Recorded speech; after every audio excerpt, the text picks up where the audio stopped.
welcome everyone to this hybrid meeting of the Planning Committee. This planning meeting is being broadcast live over the internet and will be available to view online now and in the future. We welcome the use of the Welsh language at meetings. I have had no request for people to speak Welsh today, so this meeting will be conducted in English only. Those attending in the chamber, please be aware that we are all on camera and you may be visible on screen when people around you are speaking. And please remember to speak clearly into your microphones. Committee members participating remotely, can you please refrain from using the chat function and instead use the raised hand icon to indicate when you want to speak. And please remember to keep your microphone muted when you are not talking. May I remind members that as per statutory guidance made under Section 4 of the Local Government Wales Measures 2011 and our formally adopted hybrid meeting policy, any member attending a meeting remotely must be able to be seen and heard by the members and officers who are attending the meeting, as well as by members of the public viewing the meeting. So can I ask that you all please use your cameras for the duration of the meeting? Thank you. Right, we move on to the agenda. Agenda item 1, attendance and apologies. Niall, do we have any apologies? Thank you, Chair. We have an apology from Councillor John James. Thank you. Right, we'll go on to agenda item 2, declarations of interest. Niall, could you please ask members in alphabetical order to state whether they have any interest to declare? Of course. So if we can start with Councillor Ashland. Yes, items 6 and 7. I'm a member of Cwmbran Community Council, member of Friends of the Earth. Trying to remember the other things I'm a member of. Those are still for starters anyway. That's a personal, non-prejudicial. Okay, thank you. Councillor Evans? Yeah, item 6, I'm the Upper Cwmbran Ward member. Okay. Councillor Gordon? Yes, item 8, I'm the ward councillor. Okay. Councillor Haller? I'm a member of Pontypool Community Council. Okay. Councillor Gaynor James? Yes, a member of Pontypool Community Council. Okay. Councillor Janet Jones? None that I'm aware of. Councillor Mark Jones? None for me, thanks. Okay. Yourself, Chair? Nothing to declare. And finally, Councillor Slade? Nothing that I'm aware of. Okay, that's everyone, Chair. Thank you, Niall. Right, we'll move on to agenda item 3, minutes of the Planning Committee from the 16th of April 2025. Members, could you possibly state whether you have anything to raise in relation to the minutes? If not, I will take them as approved. Can't see any hands up. So I'll take the minutes as a true record. Thank you. Item agenda 4, planning application 25P0209HH, and it's to create a terrace area from the first floor dining room over existing outbuilding with privacy screen and guarding at Woodview, Stony Road, Garndyffaith, Pontypool. Can I ask Caroline Pulley, Senior Planner, to present the report, please? And I think this is the first planning meeting for you, Caroline? Yes, it is, Chair. Thank you. Yeah. Well, I would like to welcome you on behalf of the committee, and we're very pleased to see you. I'm just going to pull up the presentation, Chair. Thank you.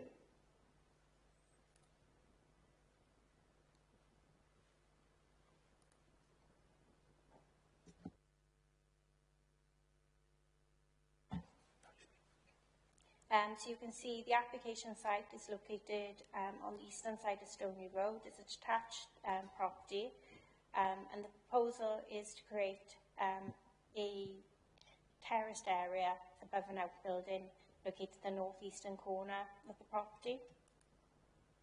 So this is the aerial view. So the outbuilding is this structure here. So it's located forward of the front elevation of the property. And we've got neighbouring properties at a lower level, sort of the eastern side and to the south of the application property. So these are the existing elevations.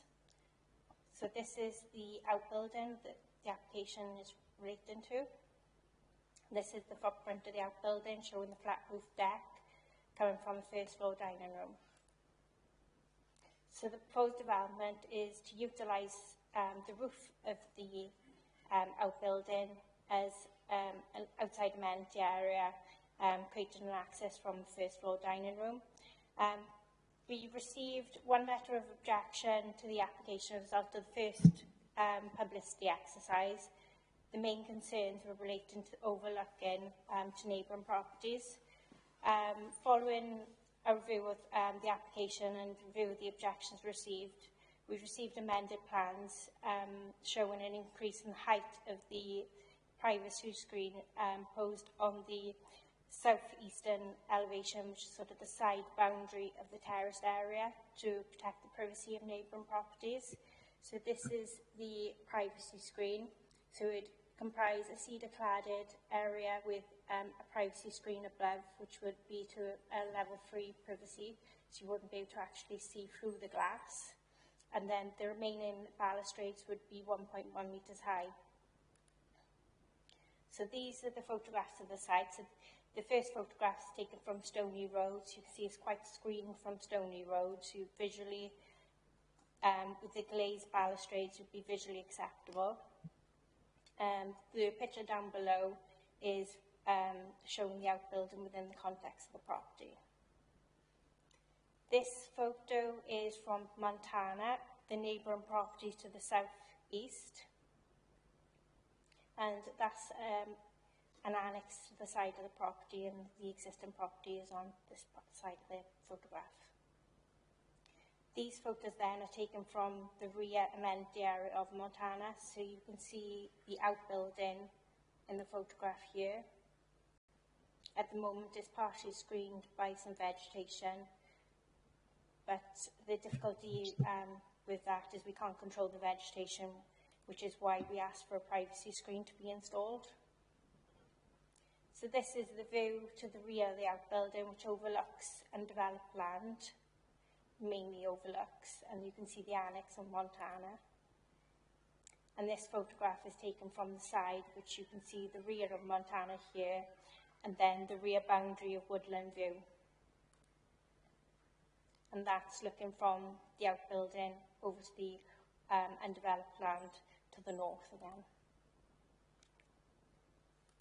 The recommendation is to approve the application subject to a condition which would ensure that privacy screen, the 1.8 metres high privacy screen, would be retained for the lifetime of the terrace, and a condition ensuring that biodiversity enhancements, which in this case would include a bird box, would be provided as part of the development. We did receive, as part of the second consultation exercise, a letter from the original person who wrote in on the application, and a further letter. Those concerns primarily related to overlooking and loss of privacy. Thank you, Chair.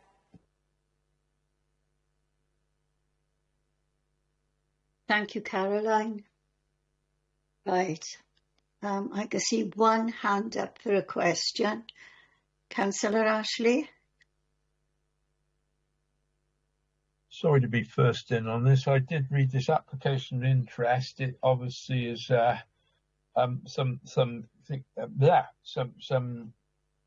part on the owner's part to get a terrace.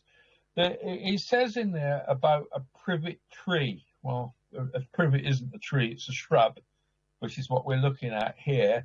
Although you call it temporary vegetation, quite often it's commendable that they're going for what looks to me like a 5-foot glass screen. At one point, whatever it is, it's going to be about 5, nearly 6 foot. But the actual vegetation, to my mind, privet's not brilliant because it only grows, what, 3-4 foot, maybe a bit more. Most of our towns and cities have got privet as a hedge, so it's a little bit more than vegetation. It's something that's used actively around a lot of places.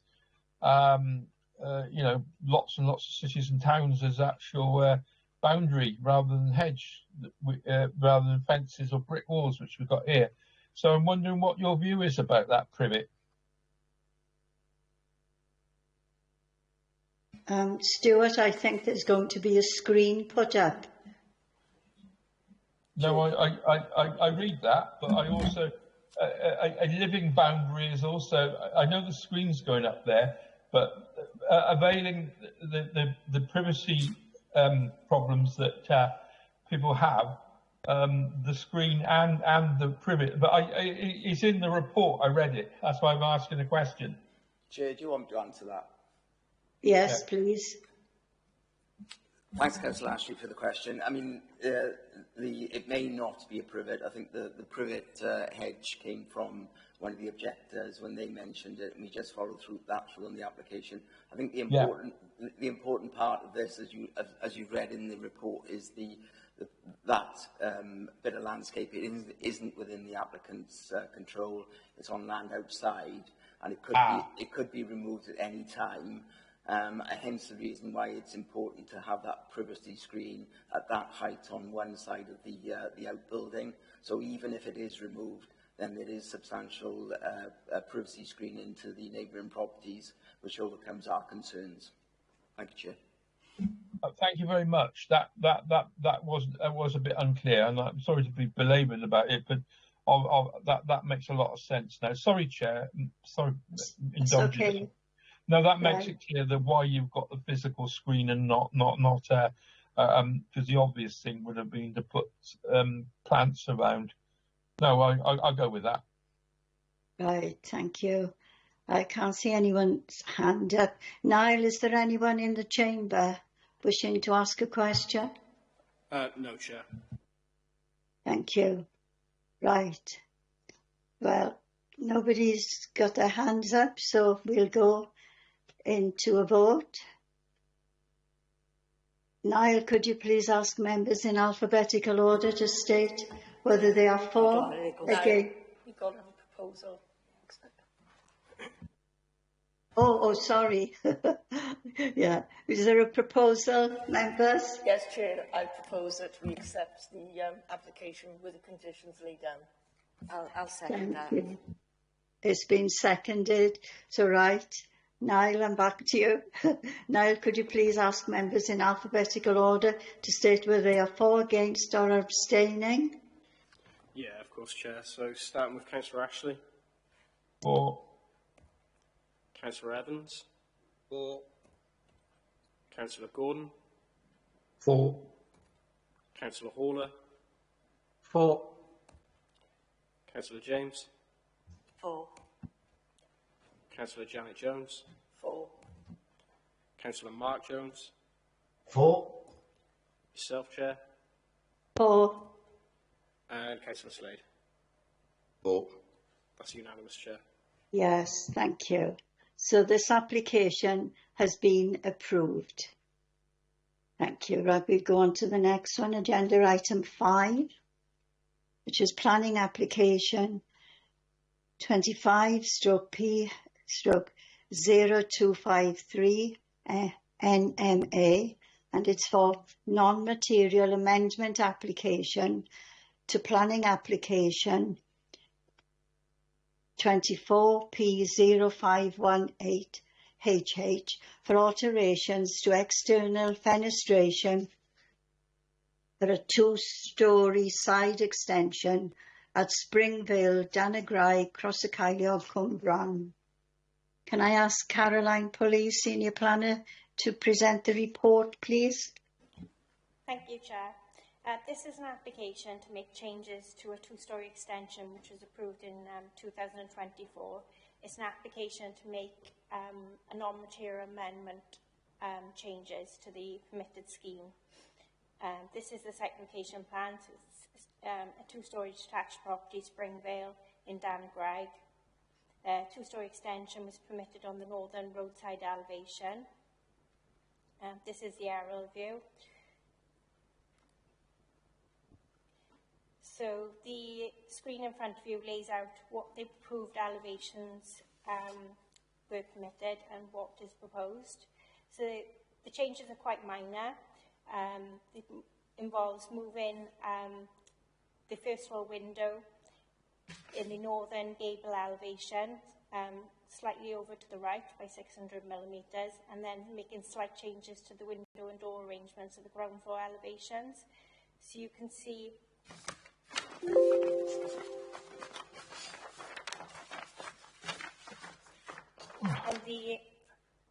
on the northern elevation, we've got a couple of changes to the design and the position of the ground floor openings, and then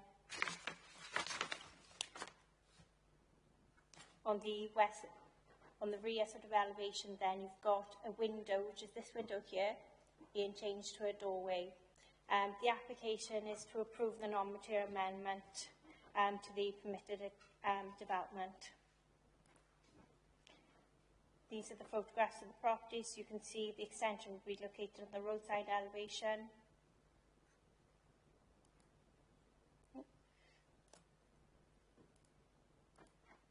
Right, I think I went right to the end then. Apologies.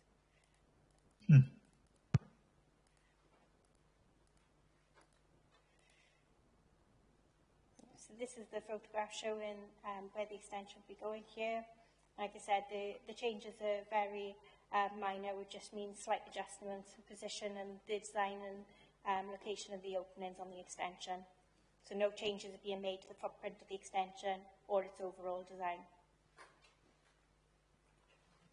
Thank you, Chair. Thank you, Caroline. Right, I can't see any hands up. Questions? Oh, Councillor Ashley, you've got a question? It's not so much a question. I can't see there's anything to object to. It's just a few alterations. Can I propose we go to a vote on it, please? Yes. Can I just ask if there's anyone in the chamber needing to ask a question? No, Chair. Thank you. Well, I'll Yes. second that then, Chair. It's right. It's been proposed and seconded. Right, and back to you now, Neil. Could you please ask members in alphabetical order to state whether they are for, against or are abstaining? Yep, so starting with Councillor Ashley. For.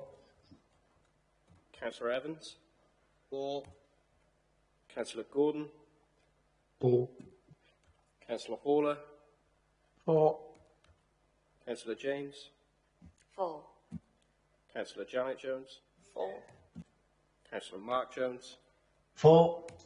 Yourself, Chair. For. And Councillor Slade. For. Yep, that's unanimous, Chair. Thank you. So this application has been approved. Thank you. We'll move on to agenda item 6. Planning application 24P0451 DNS. And it's for proposed wind farm, comprises 13 horizontal access wind turbines, along with an improved site entrance, new and improved access tracks, crane hard standings, control building and substation compound, electricity transformers, underground cabling and drainage works at land at Mynydd Mine. Right, can I ask Justin Jones, Principal Planner, to present the report, please? Thank you, Chair. Good morning, Committee. I'm just getting the report up now.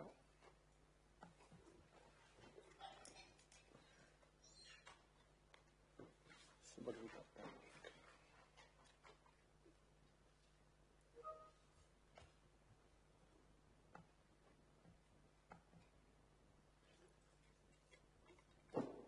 chair committee. Hopefully you can see the slide. That should be on your screen. Yep. Yes, we can see.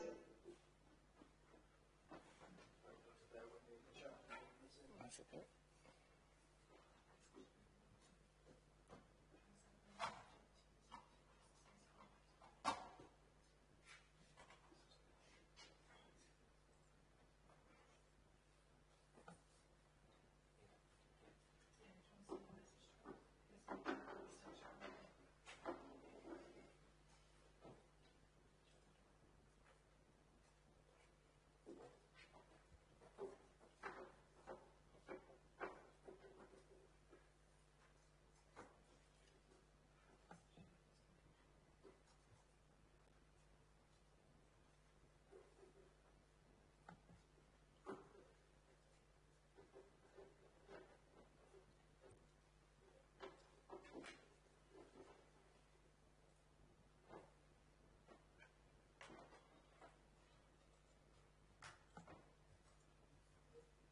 As you've described for 13 wind turbines on the area of known as Mynydd Mine. On the screen you can see the outline of the application. You'll also note, Chair Committee, that there are additional red-lined areas. These are the compensatory areas for the common lands that will be lost through the wind turbines if it gets approved. I think it's important to say at this particular moment, while we're discussing this, is that this application and the next application are both developments of national significance. As members will know, we're not making a decision to this, but we are making our observations for the inspector to consider. So obviously, with the size of this being 149.9 in metres in height, the trade-off is obviously there's a need for more wind turbines, and we'll see those now. So here's an aerial photograph of the area, and obviously you can see the key points of Pendergast, Pontypool, Sebastopol and Upper Cwmbran around the area. So here we are, we have the siting of the 13 turbines. These green areas are blast areas, so basically what they're looking to do is to take some of the minerals that are in this area and use it for the roads. So you also have the compound there, the construction compound. This is the substation. One thing that you'll note, Chair, is that this is a cross-boundary application between us and Caerphilly. The application comes through Caerphilly, and then we have the internal roads. So there you are. There's an aerial, an elevation of the proposed turbine. You'll see it's a 3-blade and a maximum height of 149.9 metres. And again, this is a sectional drawing to show the base of the wind turbine. And obviously, it goes down between 2.5 to 5 metres in depth. Again, this is a typical cross-section of that access track. And one of the things you'll notice that they have considered is the need for swales and surface water drainage. And obviously, as you can see, the site is underlaying, and obviously there needs to be cut and fill across the site. So hence why we've got a typical cross-section. Again, as I said earlier on, Chair, that there's a substation, and obviously that substation is sited so it can connect into the existing pylons that are already up in the area. So if we look at this in elevational form, obviously you've got the connectors, and we've got the 25-metre high mast, and obviously enclosed by an approximately 3 to 4 metre high fence. So in policy terms, as the committee will know, that in national policy and in TAN 8, there are what's called pre-assessed areas. So these are areas that have been considered by Welsh Government that have in principle the ability to accommodate wind farm development. So the red area that you see on the screen is pre-assessed area. This is pre-assessed area 10. The green line is the boundary between us and Caerphilly. So as you can see, within this plan, we've plotted roughly where the wind turbines are and the site area, and the vast majority of it is in the pre-assessed area. So in principle, there is a presumption in favour subject to the criteria that's outlined in Future Wales Policy 18. So what we've done, if you look at this one, is that we've looked at where the other wind farms that we've also discussed previously, Chair. So we got the application here, Mynydd Mine, this is Llanhilleth, and this is obviously Abertillery, and that's Point Moyle, I think, which is obviously to be seen in the context of that. And we'll look at this with the visuals in a minute. So the other issue that you'll notice on the report, Chair, is the need for minerals. So what we have here, and we have to provide for that within our replacement local development plan. So as part of that local development plan, there is the discussions of where we can do that. Obviously, minerals, as we all know, are fixed and are finite resources, so they can only be dug where they're found. So if we look at the red area that I'm highlighting on the screen, that is where we know there to be landstone, and obviously that is one of the apportionments that we have to provide for within the replacement development plan. The key point on this is, see the dark red areas. These are the areas that have been scoped at this stage that could, in principle, be extrapolated, taking into account the visual impact that they would have. And obviously some of those, taken into other contexts, are out. So this one here is out because of the impact upon the woodland. These ones are, in principle, could be done, but they need access to them. So primarily what we're left with, Chair Committee, are these ones here. And why am I highlighting those? Well, this is where Mynydd Mine is. So that is obviously where the wind farm developer is going to go. So obviously there's a concern there in terms of our minerals allocation and apportionment, how we meet that with the wind farm being there. And this obviously is a matter that we've highlighted. So if we move on to habitat. So as part of the habitat, they've looked at ecological matters, and one of those is adders, which are a protected species under the Wildlife Act. So we know this area here, there is adders habitat, and there are other potential species. So the importance of this is that most of the turbines and their siting missed that. There are obviously these turbines here that are within it, but there is mitigation in terms of the landscaping that will attract the adders away from this area more towards these areas. Well, while we're here, Chair, there are ornithology matters that we need to consider. Obviously, for legal reasons, we can't show you where the red kites and the peregrine falcons and the goshawk's nests are. But what we can tell you is that the analysis that has been done has been assessed by the ecologists and they're acceptable with what they've submitted. But primarily, the flight paths of the red kites and the peregrine falcons are around here, so around these turbines. So they've done an assessment on that, and without the mitigation, there is a potential collision risk. So as part of that mitigation, again, we can't show at this stage, Chair, where those bird nests will go for the breeding. So it's to move them broadly away from the turbines. The critical thing is that with the red kites particularly, they found that there are a number of breeding pairs that may be potentially impacted. So if we look at the land itself, so they've done a phase 1 assessment. So basically, what these colours show you is the character of those areas.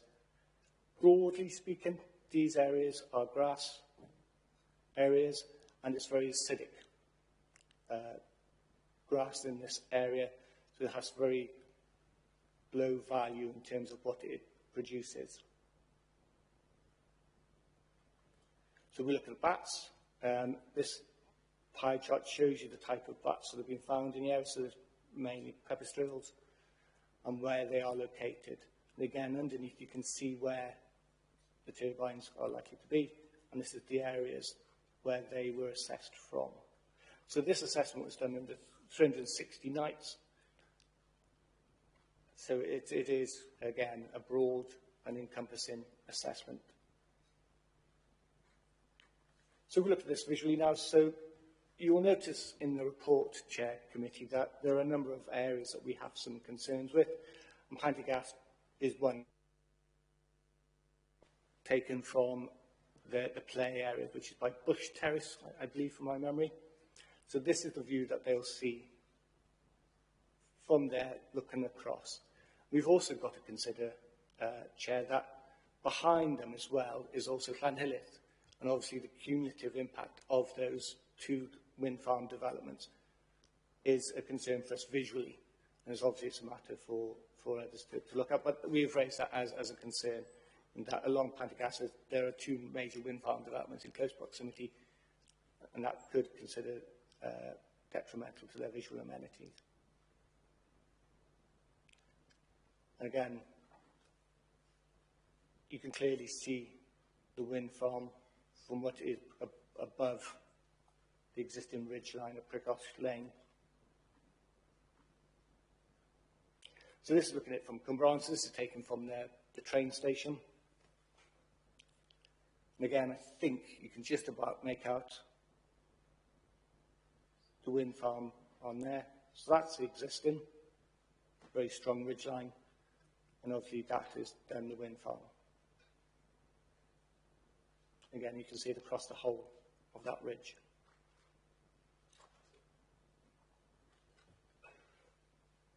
So this is taken from Trevethin, I believe. So again, you've got a very strong ridge line. And again, there's the wind farm development. And again, just off the screen here is, you'll see a bit of Llanhilleth as well on that one. So we've only looked at, Chair, those visual areas where we've got concern. They did a comprehensive assessment that looked at all manner of areas throughout the county and throughout Caerphilly, Abervale, and that's been considered. But I think it was just important for members to look at those key ones that we had concerns from in terms of Torfaen area. So if we look at the noise now, is the next part of that. Obviously, they've done a noise assessment and it's been considered by the Environmental Health Department. The key points that we're looking to look for here is that these areas here that are H's, they're houses. And when ideally what we'd like to see is more green. The blue is acceptable in terms of level, so that's about 45 decibels, which is at the maximum level that is considered acceptable through the assessment. So this is for this development, and as you can see, all the residential properties are within the safe zone. The Pantygask ones are right on the borderline. So then we do a cumulative one with Llanhilleth. What you can see is that darker blue becomes more prominent. And again, this is only a modelling, Chair, and I think it's important to notice that they've made assumptions of what type of equipment is going to be used, and so therefore there is a margin in error. And our concern is that given that this area of Pantygask is right on the borderline of acceptability of noise, is that any change in the equipment that's been modelled could have an impact. So again, it's something that we've raised in the report. So if we look at the route that they're taking, again, this is the wider view. So it's coming from Swansea, and this is pretty much where all the wind turbines will come from. But the key point, when it comes down to the macro level, is that it will be coming through Caerphilly rather than through Torfaen. So primarily, it is a matter for Torfaen for Caerphilly to consider rather than Torfaen. Can I say we've lost the pictures? Yeah, this is it at night, Councillor Evans. But my computer isn't allowing me to go back, so I'll stop sharing in a minute, Chair. But that was the end of the presentation. In any case, Chair. So I'll take any questions on that particular one. Thank you, Justin. Right, I can see hands up. Right, Councillor Evans first. Thank you. You know, it encroaches in part on the ward that I represent. The observation I seen, which is a bird flight, which you have said about, but I've still got concerns in respect of 10 and 11 with the noise, which will affect the square in Upper Cwmbran.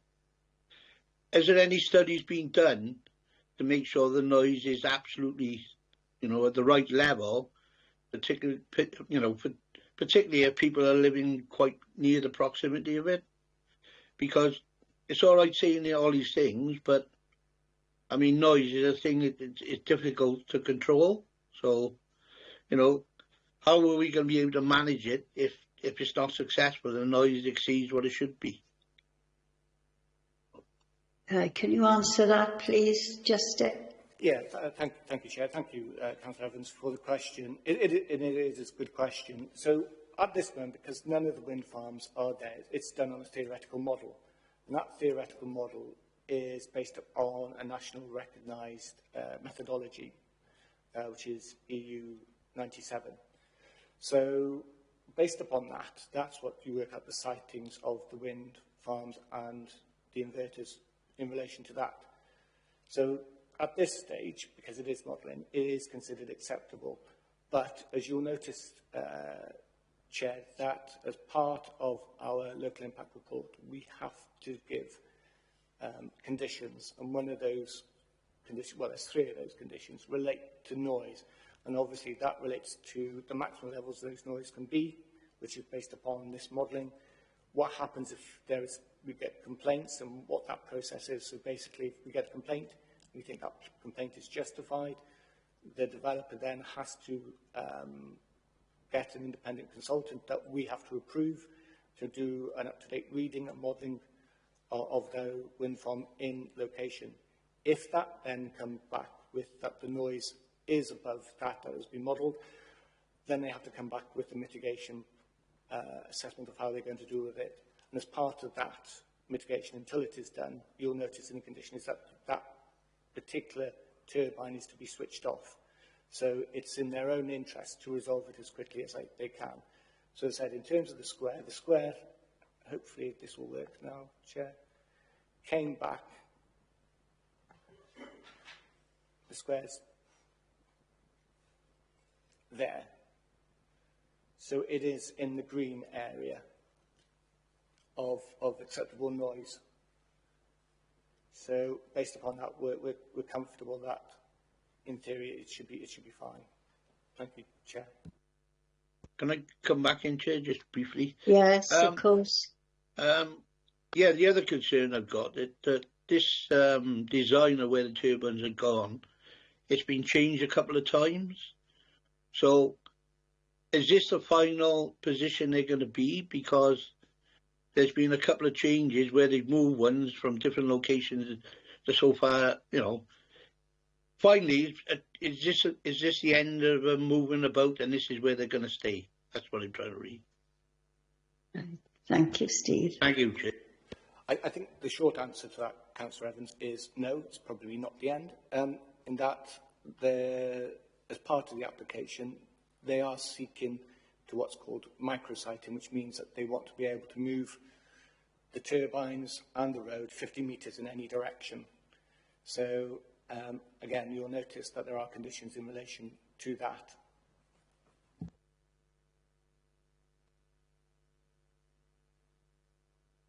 Is that okay, Councillor Evans? Yes, thanks for that. Anyway, thank you, Chair. Thank you. Right, next we've got Councillor Jones, Mark Jones. Yeah, thank you. A couple of things really. First of all, I've got constituents living in the just down from the Cumlicky pond, right at the top of the Upper Race. I don't know, the water comes down the mountain, goes into the Cumlicky pond, and then last year Jack Tennyson had to reduce the capacity of the water in the pond, so he just put a furrow through into a brook, and then the brook runs down and right down through the race.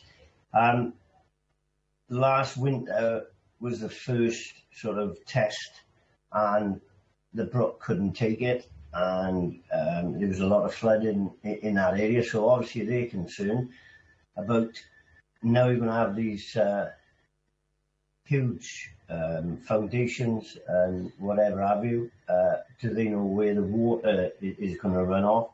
And obviously these turbines, you say 150 metres, put into context of the pylons, and 150 metres is 500 feet high, and your average pylon is 100 to 150 feet. So these are monstrous things, absolute monstrous.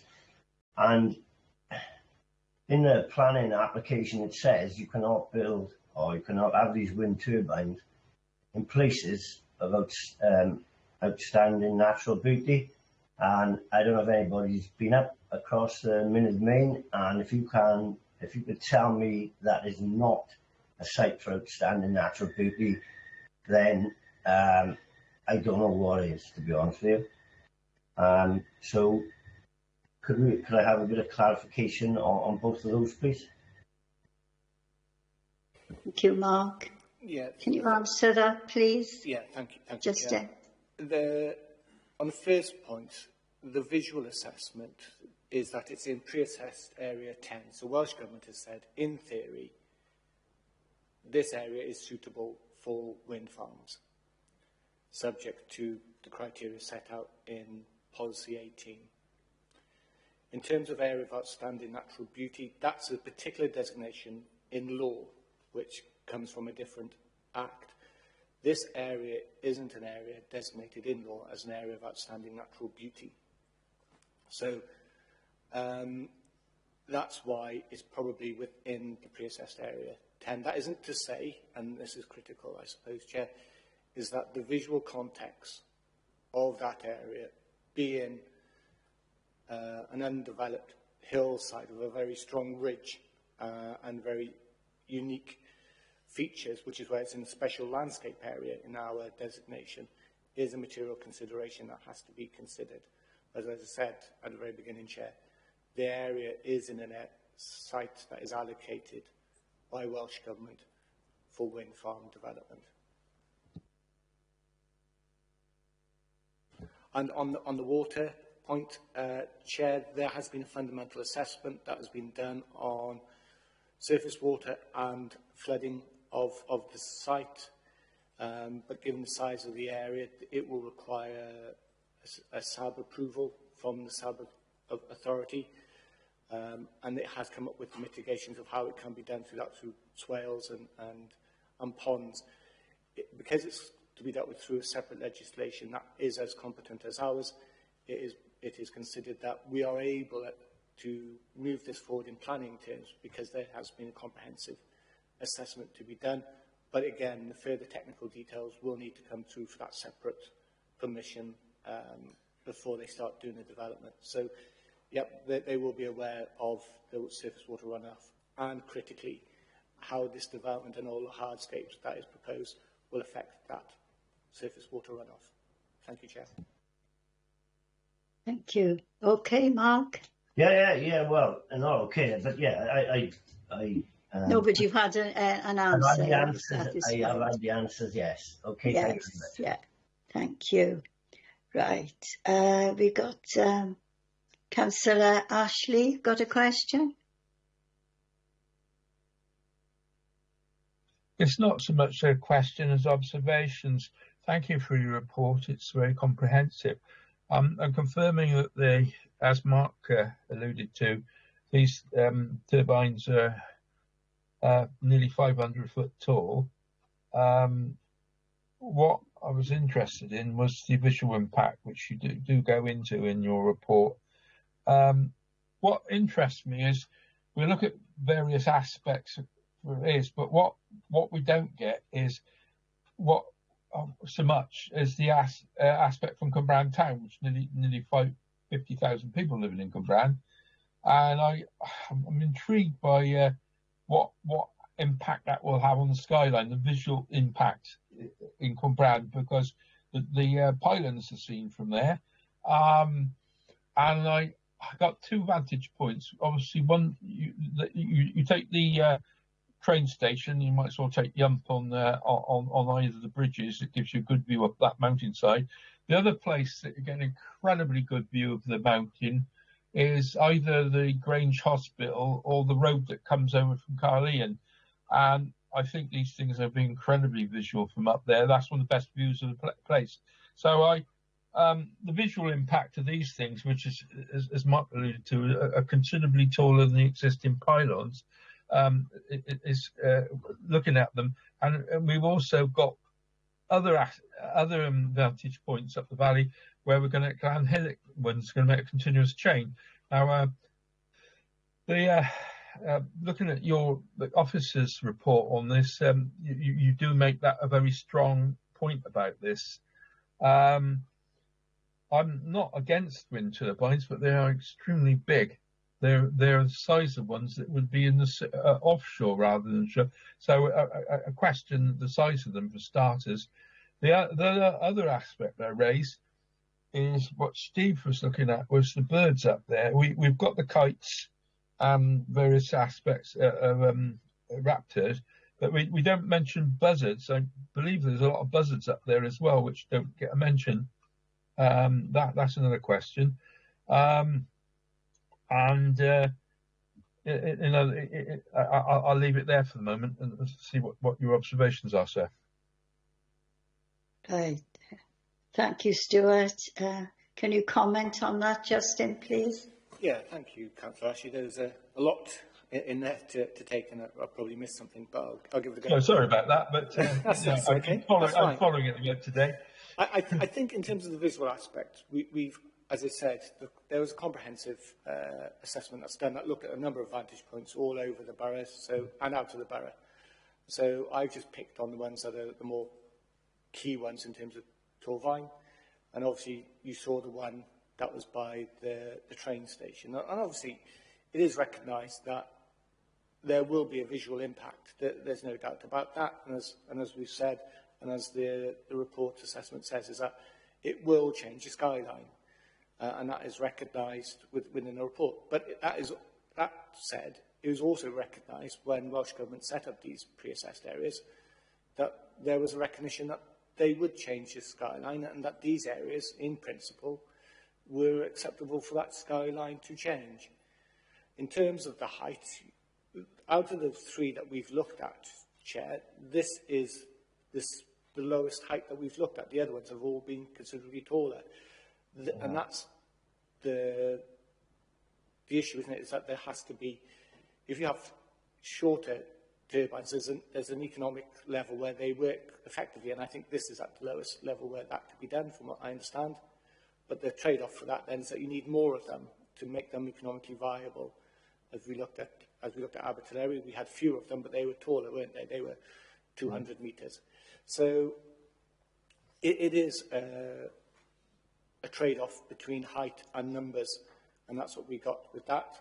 In terms of the assessment that has been made on ornithology, the ecologist is satisfied that that assessment has been done and has taken into account all key ecological features and raptors, and is satisfied that that assessment is fine for the purpose of this, and the mitigation that is coming forward is also suitable. So, as you mentioned, Councillor Ashley, that there has been a lot of investigation into where the siting of these turbines can go and the effect it will have upon A, the flight paths of the birds, and B, their natural habitat for breeding and for getting their food. So obviously the siting has taken that into account, but it does recognise that there will still be some collisions, and with the mitigation that has been reduced as much as it possibly can, for which we have conditions that will seek to do that.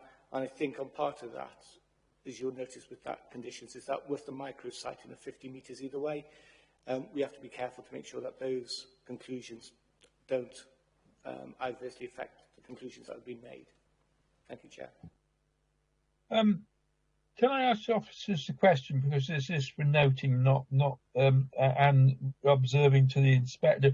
Are there any aspects of this development that you feel concerned about?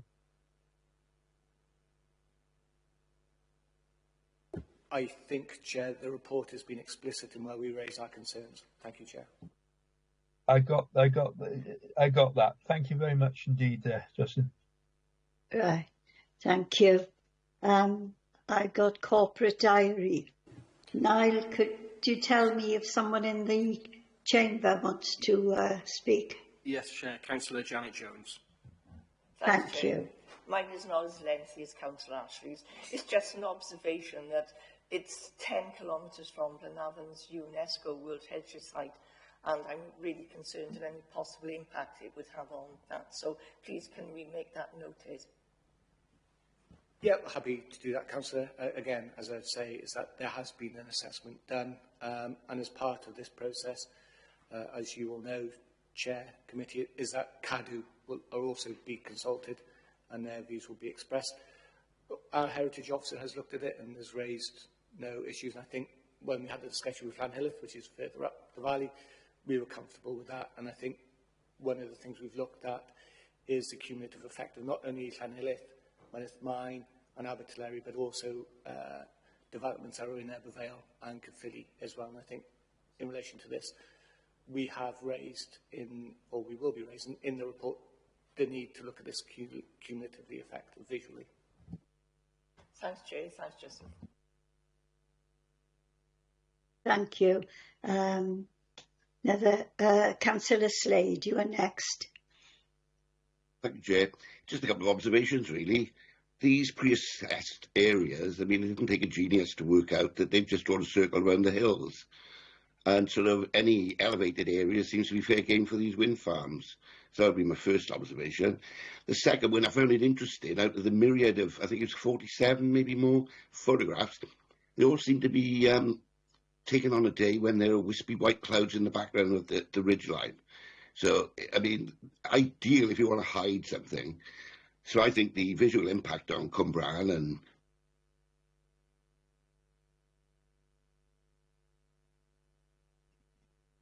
well, certainly higher than or worse than the report suggests. And the last point I want to make is about the raptors. It's well known that raptors are especially vulnerable to striking wind turbines because of the way they fly. I mean, they hover, so they can get dragged into them. And I've read some reports that up to 2, each turbine can kill up to 2 every day, which I find interesting. But the interesting point is that most of this is kept confidential, and I understand the reasons why. But I just wondered whether there would be any kind of assessment of the fatalities amongst these birds after the turbines have gone up. Thank you. Thank you, Alan. Do you want to comment on it, Justin? Yeah, thank you, Chair. Council, we lost you for some of it, but is when you're talking about the visual impact. But what I would say is that, as we all know, it's always sunny in Torfaen. But you do make a very valid point, though, in that they do seem to be the most optimal in terms of visual for the applicant. And it's obviously that we do have dark grey clouds, and obviously you will see that against that. And it is a fair point that you make in relation to that. And obviously it would be something that the inspector will be aware of as well when they do that. In terms of the raptors, you're right. There is an anticipated kill rate, if you want for a better phrase. And the figure that you've mentioned is not dissimilar to the figure that has been mentioned in reports. I think in terms of monitoring, yep, that is a point, and it's something that we'll check to make sure that there is a condition about that. But it does recognise within the reports that there may need to be mitigations come through, either through tapering or switching off turbines at key times. So it has recognised that they do have an impact. Thank you. Is that okay, Alan? Yes, I'm not very happy with these things, to be honest. I don't think they're particularly environmentally friendly. No one consider, I think this wind farm's going to need, I think it's 20,000 tonnes of concrete. And these borrow pits, it's a bit of a euphemism. I mean, what we're talking about is mini quarries, aren't we? But yes. Yeah. You know. Yeah, I think we all are, to an extent. There is a presumption of in favour, so what can you do? Yeah. There you go. Thank you. Thank you. Stuart, Ashley, Councillor Astley, what's your question? Yeah, I was asking about the conclusions. I agree with the conclusions here, to be quite honest. The positive is it gives out a lot of energy, enough to do 5,500 houses.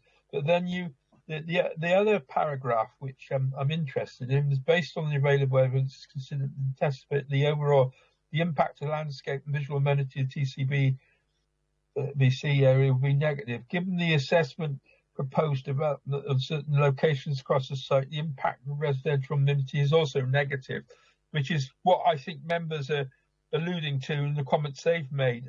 Could you comment on what we've said there, if you would, please, or can? It's in your report, but I read that with great interest, to be quite honest. All I can say to that then, Chair, is if that's in the report, then that's what we believe.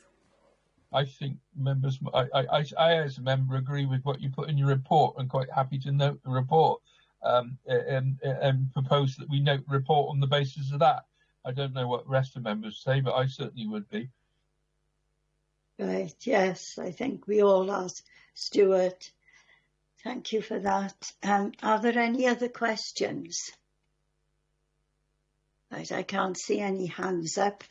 Right, as we know, all know, we're not making a decision, but members are asked to note the report. I think we've all noted this report. So thank you all for your questions, and especially for the answers. Justin, you've made it really clear for us all. Thank you very much. Right, we'll go on to agenda item 7, planning application 24P0120 DNS, and its proposed ground-mounted photovoltaic solar farm and energy storage facility, together with associated equipment, infrastructure and ancillary works at land at Pentre Bach. Can I ask Justin Jones, Principal Planner, to present the report, please? Yeah, thank you, Chair, and thank you for your kind remarks on the last application. So we looked at this at the last Planning Committee, so I won't dwell too much on this, and we'll go through a quick canter through it, and then I'll take any questions that members may have. So again, this presentation will seem pretty straightforward. The red outline shows the site. There's the aerial view of the site, which sits in these fields here. And obviously you'll note Headless, the boundary down there with Newport. As you can see, I think the other point that members may want to be interested in is that there is a little solar farm over here that was built back in 2015, which is within our boundary. So again, this is the proposal. So this is the assessment of the stage 1 ecological features. So again, natural grasslands. I think one of the points that we didn't discuss last time is the grading of the agricultural land. So this is grade B, so it's not best and most versatile land. So in policy terms, its loss isn't considered detrimental. So again, this is the which we looked at before, which is the ecological enhancement. One thing that we need to note is that there's a new hedgerow here that will help to screen the proposal from the public right-of-way, which you see along here. There's new hedgerow along here. That public right-of-way, as you can all see, goes right through the middle of the solar farm, so it's going to be diverted around the perimeter of the site, not into the woodland, but just around the woodland. There is then a buffer, an enhanced woodland here, and obviously, as members will know, this is lime kiln woodland, which is a sink, so obviously it's enhancing that. And obviously, this is the area where the construction compound will be, and that will be put back to grass afterwards. So again, we look at some visuals. Last time we didn't have the visuals, and we've requested them. So this is the site. We're going to look at visuals 4. We haven't looked at 19 and 21 because they don't show any marginal change. We've only looked, like we did with the wind farm, looked at those ones that are of particular interest where we can see a change. So this is looking from number 16. So this is looking at Betteris. And what you can see, there's the site there. If you can just about see it there. And then on this one, you can see the solar farm there.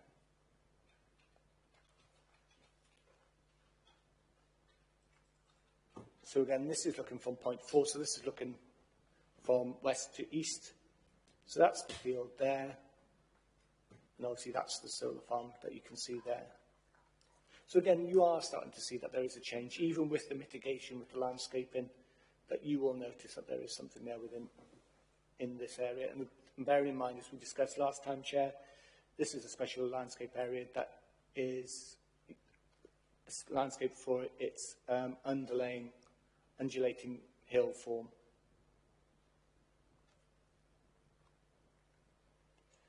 Again, these drawings are familiar, so this looks at the access to that, and obviously at the entrance as well. So this is a visibility display. One point that you need to notice that we didn't discuss last time is that this visibility display is fine, but there is a tree in the way, so that does cause us some issues. And that's the end of the presentation. Thank you, Jeff. Thank you, Justin. But I can't see any hands up for questions. And now, does anyone want to ask a question in the chamber? No, Chair. No? Oh, right. Councillor Slade, you got a question? Just a quick question. I'm trying to find the paragraph number of the, but it's to do with the junction of Lantana, Pentre Lane and Newport Road, where swept path analysis drawings were requested. Have we had those? And if we have, what do they show? Justin, can you answer, please? We haven't had them, and we have raised that as a matter. We have discussed it with the applicant, and they've said that they will have them. And obviously, part of the process is once we've done our local impact report, they'll have a chance to read that and then address any matters that we have concerns on. And obviously, as Councillor Slade will note, is that we have we require additional information, not just on the access junction of Newport Road and Pentre Lane, but along the whole route. We've calculated that the width of the road at its narrowest point is 3 metres. In between the build-outs, there's 3 metres. The width of the HDV is 2.5, so in theory it can probably get down that road, but what isn't clear, which is where we do need the swept path analysis, is that obviously a 60-metre long vehicle on bends. We need to make sure that they can go down there without the need for taking any hedgerows or any street furniture away.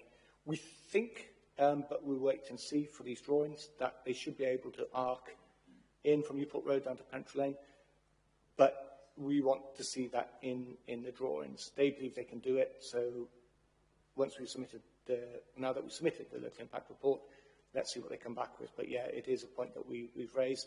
The other point you'll notice, Councillor Slade, that we've made in the report is that the the swept path analysis that they have done said there will be bankmen that go in front of them. But then in the traffic assessment, they said that it may be traffic light. And obviously the impact of that is substantially different between the two. So we want clarification on that as well. So, yeah, there are a number of points that they need to address, I think, on transportation terms. Thanks, Chair. Thank you. Okay, Alan? Yes, I've got grave concerns about the bit that goes past the Blackbird's pub, because there's a building on the right and an embankment on the a building's on the left, embankment on the right. And if they were to use traffic lights, it would be quite a lengthy site, and I'd be concerned about traffic backing up on Newport Road, which is still quite busy. Yes, yes. But, thank you, Chair. Right, thank you. Right, I can't see any hands up. So, as you all know, we're not asked to make a decision ourselves on this, but members are asked to note the report. I think it has been noted. Thank you all. Right, we'll go on to agenda item 8, planning application 18P0614 FUL. And it's for 4 new homes with new pedestrian and vehicle access and improvements to the public highway at Dethlwyn House, Lamb Lane, Pontyr. Now, the committee requested a site inspection, which we had a panel go into on Monday, the 12th of May. And those of you who weren't there, I'm sure you've read the report that's at the end of the report of this application. So can I ask Richard Lewis, Planning Consultant, to present the report, please? Yeah, thank you, Chair. As you said, it went to Planning Committee at the end of March, and members viewed the site just on Monday. I wasn't intending to repeat the presentation unless members wanted me to do that. I think members are now quite familiar with the site. But I did want to draw attention to a letter that's been received since the report went into print. It's a letter from the adjoining neighbour at the manse, basically wanting members to know that they are expressing support for the application. So I'm happy. I think there's speakers on the application, so we can move to that. But if members did want me to run through the report, I will do that. But given I've already done it, just wondering whether that was necessary. I can't see any hands going up, so I don't think it's necessary. The report, it was a good report. I think every question that was asked has been noted there. Thank you, Richard.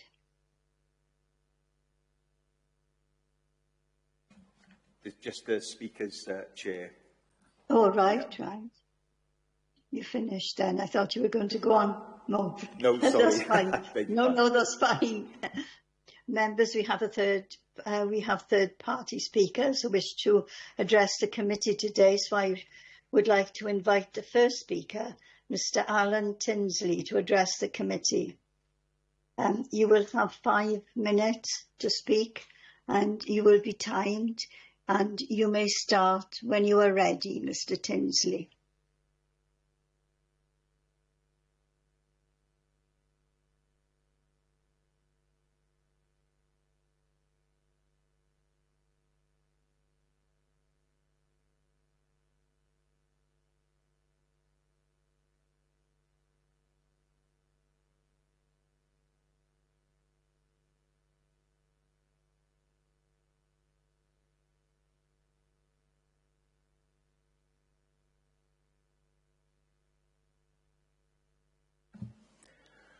Good morning, Borough.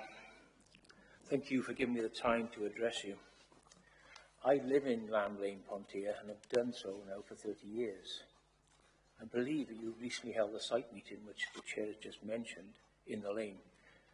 I trust it was quiet without much action. The reality can be quite different. The lane can be difficult to negotiate due to the amount of vehicles on it. And just recently, a lorry couldn't get to a house for a delivery and had to park near the junction with Cullion Road and use its stack truck to make the delivery, lifting stuff over cars as it went up. But more relevant is the fact that if it had been raining heavy for a couple of days, as we experienced during the winter, you would have needed a boat. A few months ago, the amount of water coming off the fields onto the main road was so intense that the only safe way to drive down was the centre, as it was so deep on the sides and you couldn't see the drains. The water wasn't going down them, it was coming up out of them and lifting the covers because the system cannot cope.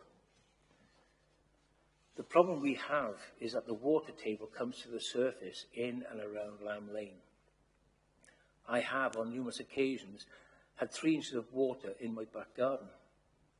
This is not runoff from the fields. This comes straight up out of the ground. My next-door neighbour had a natural fountain in her garden, which was about 18 inches high. And during another period of heavy rain, 6 of us spent hours brushing the floodwater away to stop it from entering their house. During another downpour, a neighbour on the opposite side of the road had water coming up through the floor of their living room. They had to have the floor taken up and relaid. The cottage on the end suffers particularly badly from water coming up through the ground. The drain through Lamb Lane is a common drain, so anything that comes up out of it is not just rainwater, and so can potentially be a serious health hazard. There are a number of young children living in the lane who will walk to the nearby village school. They have to negotiate the flood water, the raised drain covers, and water splashed by passing vehicles carrying this potential hazard. How would you feel if it was your children or grandchildren having to go through this? The development that is proposed would only increase the amount of water entering the drainage system from all the hard standings and roofs. The footprint of each property and access roads could possibly shift the exit of the water table. And to where? We do not live on a floodplain, and we've all seen the problem of houses being built on them. A river can be managed to a certain extent to help alleviate the problem of flooding. We live on the edge of a water table. That cannot be managed, as you can't see it, like you can a river. We are constantly being told about global warming, that it will mean more heavy rain and more flooding. If the members of this planning committee decide to grant planning permission to this development, and then it causes serious problems for families in Lamb Lane because of increased flooding in the future, who's going to pay for repairs and the heartache? The insurance company? Maybe, first time. Then the premiums will rise. Or worse still, you won't be able to get insurance because your risk is too high. The residents won't be able to sell their homes because buyers won't be able to get a mortgage because they can't get the insurance. This saga has been going on for over 10 years now and needs to be put to bed once and for all. It's an ill-conceived idea to the detriment of the residents of Lamb Lane. In your deliberations, please consider the very serious possibilities of what I have just outlined to you and reject this application, please. Thank you for your time. Diolch yn fawr.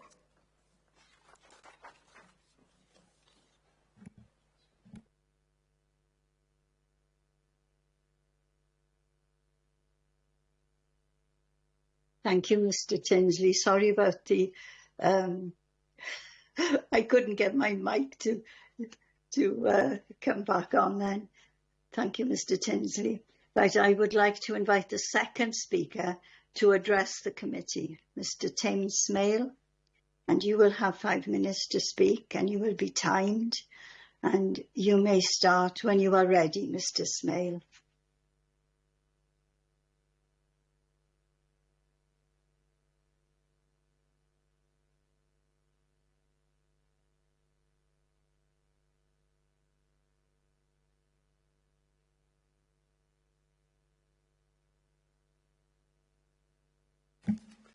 Chair, ladies and gentlemen of the committee, my name is Tim Smale and I'm the applicant. Thank you for providing me with an opportunity to speak to you today. The proposal in front of you are for 4 dwellings, highway improvements, including for the protection of the retention of the TPO trees. It includes sustainable drainage scheme that will control and reduce the rate of surface runoff from the site and will be subject to technical scrutiny through the SAB application. The officer report confirms that the scheme is in compliance with the LDP policy. It is infill development within the settlement boundary. It is a sustainable location. It provides biodiversity net gain. The TPO trees are retained. It is in character with the context. The separation distances comply with policy, protecting the amenity of the surrounding dwellings, and it is supported by the immediate neighbour in the manse. The highway improvements include improving the forward visibility on the bend at the end of Lamb Lane, widening the end of the lane, extending the footpath on the north side of the lane to access the site, providing a usable turning head at the end of the lane, and traffic generations by the site will be very low, and speeds on Lamb Lane are low due to roadside parking and the statutory speed limit. Ample parking is provided on the site, and a construction management plan will be submitted prior to construction. The technical aspects of the Sustainable Surface Water Drainage Scheme are a matter for approval under the Flood and Water Management Act 2010, and that is conditioned in the application. I sympathise with my neighbours, but we cannot do anything about runoff from the fields to the north or the water table, but positive drainage of the site will actually reduce the current runoff from our site into the lane and slow the discharge rate to an agreed rate with Welsh Water. The drainage system must be approved by a local authority, acting in its role as the SUD's approval body, or SAB, under the Act, and it's controlled by condition before construction works begin. I'd like to reiterate a few of the consultee and local authority officer comments from the report. Apologies, I'm sure you've read them yourselves. The local authority drainage officer comments on the 8th of April 2025, happy with the amended CALT, and they've added drainage conditions to control SAB approval. Local authority ecologist officer's final comment is, this all seems fine, and I quote. The local authority planning officer's report, and I quote again, subject to other policy considerations, the proposed dwellings at this location could contribute positively to the aims and objectives of sustainable placemaking in line with the adopted national and local policy. The local highway authority officer commented on the 7th of March 2025, and I quote, no further comments on the amended plans. I'm happy with the current proposal. The local authority tree officer, again I quote, no objection to all the proposals in the tree report. Planning officer commented on design and visual impact. Again quoting, it is considered the proposed houses respect the existing character and context of the area. Welsh Water, the development, and this is quote, the development therefore will require approval of sustainable drainage system SUDS features in accordance with the statutory standards for sustainable drainage systems, and conditions have been agreed. Thank you, everyone. Thank you, Mr. Smale.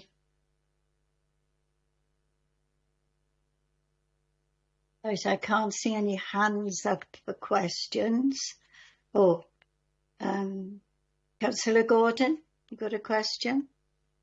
Yeah, thank you, Chair, and thanks to the two speakers. I think that's really helpful. As I said at the start of the meeting, I'm the ward councillor, so I'm sort of more than familiar with this planning application.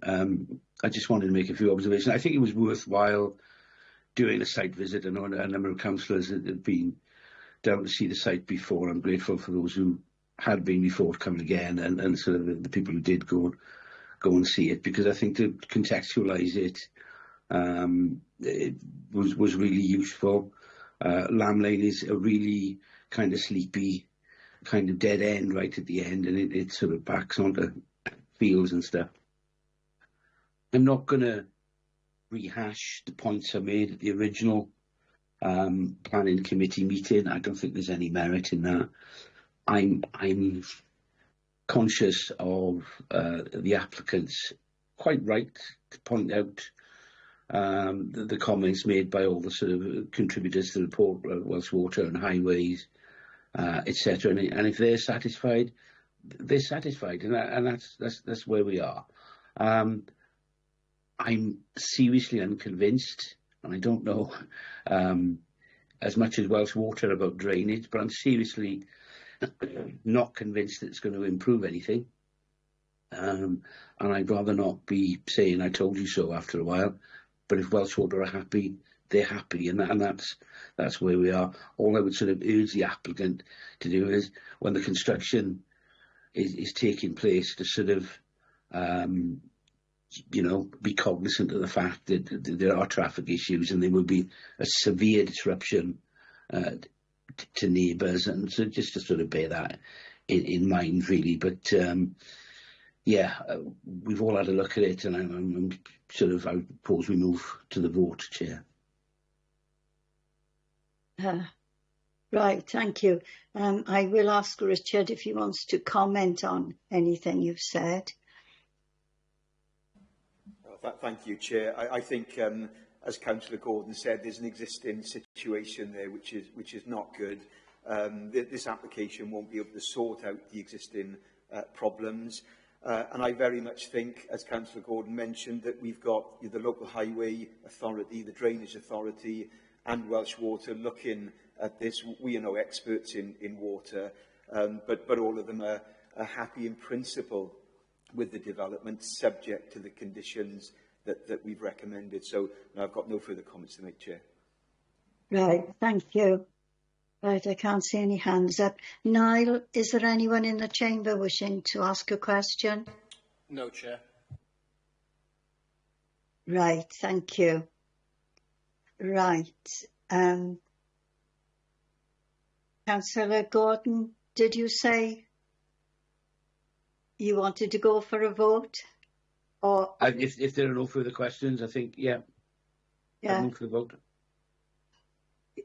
Yes, but are you in favour or not? I think that's a silly question to ask you, because I'll have to ask someone else. Chair, yes. Have we got a proposer and a seconder? Someone going to propose?